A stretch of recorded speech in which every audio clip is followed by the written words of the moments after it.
തീർത്ഥാടകരുടെ സൗകര്യാർത്ഥം നേർച്ചപ്പൊതികളും ഊട്ടുസദ്യയ്ക്ക് പുറമെ ഇവിടെ ഒരുക്കുന്നു. തിരുനാൾ ദിവസം നേർച്ച സദ്യയിൽ പങ്കെടുക്കാൻ കഴിയാത്ത വൃദ്ധർക്കും രോഗികൾക്കും വീട്ടിലുള്ളവർക്കും വേണ്ടിയാണ് അരി അവിൽ നേർച്ചപ്പൊതികൾ തയ്യാറാക്കുന്നത്.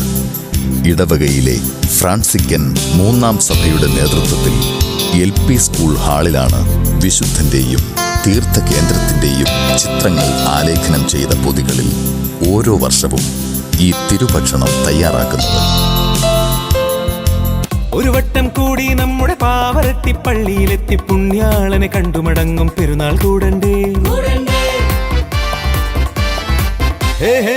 ഒരു വട്ടം കൂടി നമ്മുടെ പാവറട്ടി പള്ളിയിലെത്തി പുണ്യാളനെ കണ്ടുമടങ്ങും പെരുന്നാൾ കൂടണ്ടേ. പരിപാവന പാദം തേടി 10,000 അണയും നേരം അതിലൊരു മൺതരിയായി ഞാൻ